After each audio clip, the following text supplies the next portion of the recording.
Making something also at an older age, when you're not in your 30s, we've always wanted to see ourselves up there. It's not like we didn't. We wanted to kick ass, we wanted to do interesting things, and we just always were the romantic co-lead. We hugely underestimate what it does to the body physically.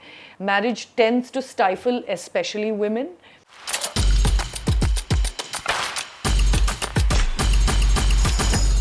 Kiran, thanks for joining us. We always start the show by asking, what rules do you break? What rules do I break? Well, I guess making a second film after 14 years is a pretty big one, because I think people are just, once you've made one film, you're just expected to churn them out and, be really prolific. Making something also at an older age, when you're not in your 30s, is also, I think, one more rule. What others? Maybe talking about things that are uncomfortable. So Dhobi Ghat and now with laapataaladies, 12 years apart. How has Kiran Rao changed in these 12 years as the person who's directing the story? Rather a lot, actually. I have to say, I've lived a good amount. In these 12 years, I've gone through quite a lot. Becoming a mother and the struggle it was to be a mom really taught me a lot about what I can endure and what, what I really want in some ways. The lockdown taught me a lot, so I feel I have changed. And one of the things that perhaps I've changed maybe for the better is that I'm a little less hung up on I don't sweat the small stuff so much. I think when you're making stuff in your 30s, you're very keen to have a very individual voice and to, and that was what I wanted with Dhobi Ghat, and I think I somewhat achieved.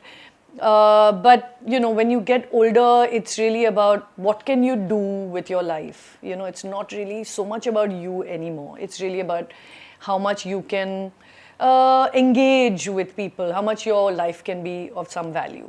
So I feel like a little bit like that lens has changed in my head. It's not so much an inward-looking camera as outward, and I'm drinking, everything in. I really feel lucky. And I think COVID did that a little bit. It made us all feel so lucky to have survived it and look at life, sort of with like something very precious, honestly. So yeah, I do think I've changed.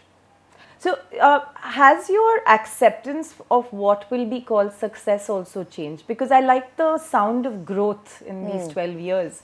But growth also kind of makes us sometimes content, but at other times impatient as well. That, it's been 12 years. I want to do so much more. Now I have less time to catch up. Absolutely. So I'm wondering which side of the spectrum are you playing this? I'm definitely on the other side. I'm a bit impatient. I'm dying to make more stuff.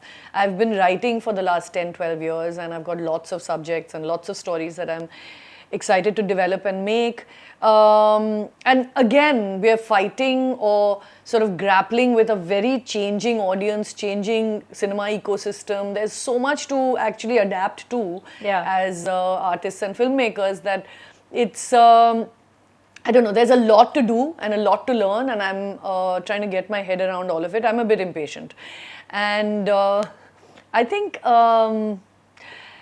when we are now making stuff, I think for me, the big change will be trying to retain my voice and being wide at the same time. I mean, I went some distance with that with Lapata. And I do feel like I want to reach out. Even Lapata, I really want to travel with it and take it to the audience that I genuinely made it for, across the country, who don't necessarily go to cinemas anymore or even are on OTT. How do we reach them? Because that's actually the struggle for me. I mean, reaching the film to my audience. But yeah, with the stuff I make now going forward, I want to see how I can play with that, the being wide and broad and being personal at the same time, Yeah.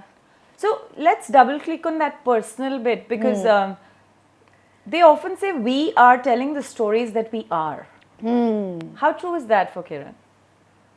It's quite true, actually, interestingly enough. I mean, because I've been writing stuff that was what I thought I wanted to make immediately, but I just couldn't get to the point when I just like fully put that full stop and said fin at the end.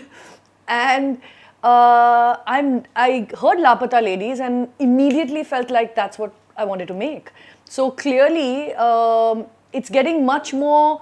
I'm drawn to certain kinds of stories and subjects, and I feel like that is what personally resonates with me. And sometimes I feel like what I'm writing is something that maybe I couldn't make because it was over intellectualized. You know, it was too thought out and not gut sort of appeal anymore. You know, so I do think that it has to be like I have to find a way to tell stories that appeal to me as an audience, like immediately, which is what Laapata did when I heard it, and also bring something of myself into it, because I feel stories that you're excited by or interested in automatically have some sort of personal resonance, you know.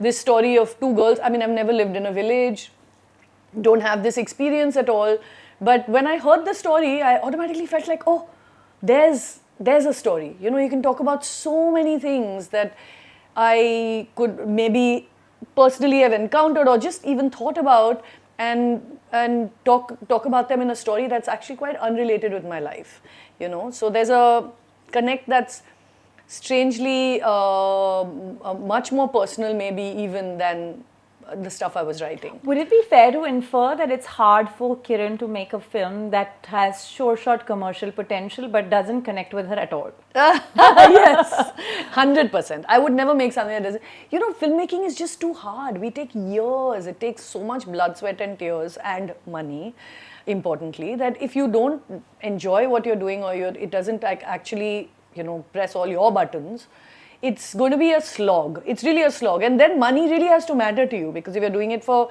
only box office success, then, you know, you really want to make lots of cash, which is great for some people, and, you know, and they can do that well, maybe. But without conviction, I don't think I could do it. And for conviction, I'd need to like be invested in it personally, or, you know, somehow driven by that idea, you know. It's too long, filmmaking. Can take years of your life, and so laborious that you have to make it sort of, you know. So what's been your biggest learning or the nuance that Laapataaladies has sort of brought now that it is in the hands of people? You know, I've been firstly very, very overwhelmed with the love that the film has got at a very in a very sort of direct, emotional way. It has spoken to many people, not just women, but many, many people. And I didn't have that with Dhobi Ghat. It appealed to a very small section of people, and I was aware of that, and I was happy with it because I knew it was what I wanted to make. So it was, in that sense, I was satisfied. But this, it's somehow, it made me feel like we are so interconnected on such a sort of deeply, you know, I don't know, in a very profound kind of human way. You know, whichever tabka of society we come from, and whatever our experience is, there's some things that really bind us, and especially women. We are bound by certain common experiences, and I didn't realize that it was for so many people, it was giving voice to so many of their desires, experiences, just sparking off memories and, you know, ideas that they've also, you know, sort of experienced over time, that I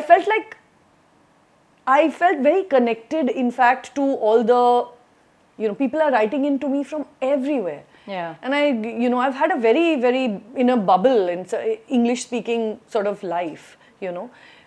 And it just feels so, I don't know, gratifying to be able to have given voice, or even like said something that connected so fundamentally with people. I think that's something that I've really, even though this, you know, like you said, what did I grew in a way that I feel like I grew from people's love of it. I feel like I should have done this much earlier. I could have been doing this kind of thing for a long time. I mean, if I'd found the right subject, things, you know, take their time or happen when they have to, but just made me feel like it was worth, you know, the wait, it was worth everything. And I don't know if I answered your question. Yes, you did. So I have a sub question here, which is that you've told the story of women, right? And I would say in the last 5 years, thanks to the opportunity of having multiple platforms through which one could learn and hear stories or watch stories, there are lots of unique stories of women, whether they're emancipated in their quest for pleasure, whether they're emancipated or not in their quest for other stories and their circumstances and insecurities. And there's a lot of interest in those stories. There's also, to an extent, money in those stories. I mean, we saw a bunch of mainstream films as well. In that sense, the hero is now also female. I'm just wondering, do you think there is a voracious appetite because these stories have just been absent? Absolutely. Absolutely. It's high time that we tell the stories of like half our population. Firstly, women. We don't tell queer people stories enough. We don't tell people stories of people from with disabilities, people with different caste backgrounds. I mean, there's so many people who are left out of mainstream cinema and are tokenistically sort of referred to in films, in broad mainstream films. And women especially. It's like we've... and I'm saying we have women now growing in films, kind of playing better parts with more agency, more interest, more complex characters and things like that, but really not enough. There was a study done by TISS and the American consulate funded it. It was called Lights, Camera and Time for Action. And it actually looked at the representation of women on screen and behind the screen. Yeah. They took a period, actually it was pre-pandemic. And it's, I've worked here for 25 years now, and I feel like things have changed vastly. There's so many women DPs, women everywhere. It's appalling. We are so few in number, and our stories actually are so few. So what you're talking about actually is genuinely the aberration or the literally the exception. Yeah. You can't do well in a movie theater without a big film star. You still can't. On OTT, they luckily have the freedom and privilege of telling a lot of these stories. So we have to go there. But how many people can afford OTT? Yeah. So we are absent from the large mainstream, I still feel. I mean, actually what still services probably a big mainstream, I don't know anymore, but broadcast television and the soaps were telling a lot of these stories. But it's just not enough. So I'm really happy that there's a lot happening. But even behind the camera, behind the screen, the representation of women as part of cast and crew is less than 15% on a regular film and like 20-25% on a female-oriented film. Yeah. So there's a long way to go, and I'm happy we've started. I mean, dur aaye, but we have a long way to go. So let me pick two things here. One around the subject that you started with, which is ageism. It's also, again, perhaps it's the privilege of the few still, but we're seeing a large number of women who are what they call past their prime in the traditional sense, making a real comeback. And I would say now Neena Gupta is even mainstream. Yeah. But we've had Ratna Padak Shah, and then now Zeenat Aman's return, and of Wahida Rahman and others. It's not like we weren't expecting them. But look at the gold rush with this, this excitement coming back, and they're commanding, sort of a price, and which was very unheard of. They would get this sheepish re-entry as the mother or the sasuma, but today, like, they're middle and center. So, how do you think we're breaking that whole ageism piece, and why is it that it's happening now? I think we were longing for it. I mean, firstly, we are half the audience. Women are half the audience. We've always wanted to see ourselves up there. It's not like we didn't. We wanted to kick ass. We wanted to do interesting things. And we just always were the romantic co-lead, So we've been waiting. Other than that, I genuinely think that the world has opened up to us in the last 5 or 10 years with what we are watching, with things that we are seeing around the world. It is a bit of a trickle-down effect, and honestly, we want women role models, and what better than people we've admired in the past coming back and doing that for us, and not so much just role models as women who are sort of perfect in any way. Yeah, exactly. Right. I mean, and that's actually agency. Absolutely. Actually, that is the most important. We've been looking for interesting women who have stories of their own that separate them from the mass and tell you that you can be interesting and different than what people have told you to be all your life. Yeah. I think that's what we've been longing for, not the idealized woman. And that is so exciting because we have so many we have a vast number of interesting women who've been in films before, who've been making films like Revati, and people who've been making films for a long time, and they've been the anomaly. And to see more and more women come in is just gratifying for this huge audience that is perhaps a little tired of 8-packs or 6-packs or whatever they're called, And maybe we've lifted the blinkers of people who thought that women don't seek this. I mean, the impression in both society and the celluloid world, as we've seen it, is like women don't want pleasure, they don't have menopause, they remain in that one. Yeah. And also body feel. shaming, like, a particularly perfect woman, even that is slowly going. I mean, you have like so many interesting shows with women of all sizes and shapes, and kind of have their own character. They're like, they have a personality, and I think people are interested in personalities, and I think that's also a spin-off of like the sort of like penetration of social media. You're seeing how much personality matters. The more cookie cutter you are, the less people are interested. The more real you are, people want to know. We have a perverse interest in looking into other people's windows, So women are coming out and telling their stories in a less bashful way, in a more, sort of assertive way. And I think that is very exciting for an audience because, how much we've seen already of the, the traditional, whatever, wife, mother, girlfriend, Do you think we're just starting out on this journey of telling, not telling, perhaps portrayal of women and their openness to discuss and stake claim to sex on screens? Yes. I do think there's now going to be much more acceptance of that, I feel. But, this is another thing that I want to understand is like how it's going to take a shift, a huge kind of shift before it becomes mainstream and acceptable. We still have so many gatekeepers of so many kinds when we are making anything, especially women. And whether it's people saying this does not represent us, this is offensive to us, there's all kinds of things that you're battling when you're making any kind of content. And I think so it'll be a while before it comes out of social media, which is still a less sort of gate, in a sense, doesn't have so much, what's the word for it, when you censorship, as much as perhaps films do or OTT does.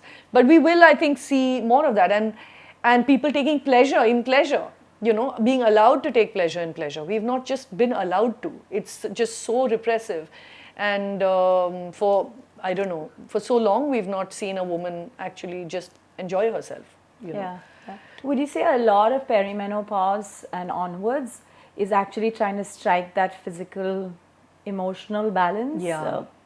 Where did you struggle? It's hugely physical. I didn't have as many sort of hormone swings and like moodiness and things like that, but I think we hugely underestimate what it does to the body physically. It's a very, very quick decline almost in the few years of perimenopause, and women have very violent symptoms that are very difficult to kind of function through. Lack of sleep, which I had, which was really quite bad. But lots of women have the hot flushes and weight gain and actual physical fatigue, depression.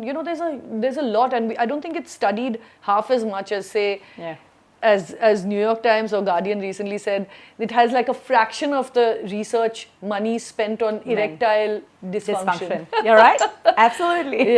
So it's one of those things that I think we are now acknowledging and trying to kind of get sort of more be more mindful of when people are going through it. And I think I don't think we've all found our way. Everyone's sort of recommending all kinds of remedies, but I think physically it's quite debilitating for many women. For me, it was the sleep aspect, and I think once I sorted that out, I was fine. So this is also the lockdown was also the period when you were going through your separation, right? So I want to just sort of zoom out and ask you, do you think marriage as an institution is up for a rethink? Yeah, I mean, I've always felt that. I mean, Aamir and I lived together for about a year before we got married, and honestly, we did it more because parents and all the rest of it, and even at that time, we knew that it's a great institution if you can function as individuals as well as a couple within that institution. I think the way you interpret marriage is important because it was for a particular purpose, and this social sanction really matters to a lot of people. It matters to children, and there's a lot of great things that marriage gives you. It gives you a new family, it gives you relationships, and it gives you a sense of security and stability. Yeah. And I think the thing that we don't talk about enough is how marriage tends to stifle especially women. So how you could perhaps find a way to be more yourself within it is, I think, something that is up for debate and discussion. And there are great thinkers and psychologists who've actually, very famous one, I forget her name, SheThePeople, who talks about, which is an amazing book that she's written on it. And it's very interesting because as apes, originally we were living in groups. Yeah. And this sort of Community living. nuclear kind of family thing is a pressure, and it's usually a pressure on women because Yeah. there's so much responsibility on the woman to run the house, to keep family together. And in fact, women are expected to keep in touch with the in-laws. Women are expected to be friends with your husband's family. So it's a lot of expectation. Yeah. And to be able to navigate that is what I think needs discussion. Did you fear divorce? No, I took my sweet time about it, so I didn't have any worry about it. The thing is, Aamir and I were a very strong, continue to be a very strong relationship as two humans. We are very connected to each other, and we deeply respect and love each other. So that hasn't changed, and so therefore I was not worried. I knew that I needed my space. I wanted to, live independently and have my own, sort of, literally, in a sense, I needed that to be able to grow myself. I felt that it was for my own growth. And Aamir acknowledged that as well, and I think supported that. So that actually really helped because it wasn't so much because we don't care for each other or had any, problems and, deep disagreements or anything like that. So Yeah. I didn't fear divorce. And I think there can be friendship at the other side, if you do it in a way that. It took me a while to get everybody accustomed to the idea that this is not some sort of like cleaver coming down on a hunk of meat. We are not doing that. We will have relationships that we will continue to cherish, Yeah. So then you don't worry about divorce so much. What's the one thing Kiran does as a mother that we don't know? Oh gosh, I nothing unusual, but what do I do? Nothing unusual. I do what every mother does, I think. I'm constantly looking for new clothes for my now growing child, shoes, clothes, football boots that won't break the bank because these big Adidas type companies are just constantly making fancy boots. Waking up at 5:45 like today to send him off for football. So I don't think I do anything vastly different from every other mom, honestly, which is pretty much everything. Yeah. I do pretty much everything. Do you hug your son a lot? A lot. But he's now 12. He's not into hugging anymore. It's very sad. No, so I had to sit down and tell him, listen, you have to understand, we had children so that we could hug them. That is your prime purpose. You can do what you want everywhere else, but you need to let us like smother you from time to time. I won't do it all the time. I won't do it in public, which I still do. But yeah, he's a lovely kid that way. He lets me get my way sometimes. Very nice. My final question is to you, which is about what's the one rule you like to break but have not been able to unshackle out of? That's a very good question. It's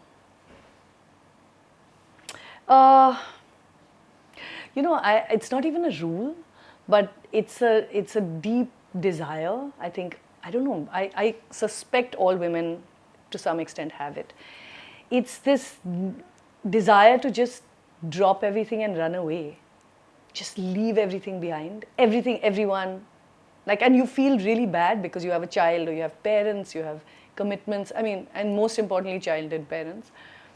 And I just feel like dropping all my responsibilities at some point, just vanishing. Nobody having to like needing anything from me. That's the rule I would love to break. To get to a place where actually, I mean, it's a rule you can't break, because this is what you finally work towards, say, when you training to be a Buddhist, or training in that sense to detach and to go away to a place where you don't need people as much and they don't need you, hopefully. But that's something that, I don't know, it's something that I've always thought about and toyed with. It's a rule I would love to break someday. Staying in my, tethered to my life. Thanks very much, Kiran. Thank you. That was so fun, Shaili.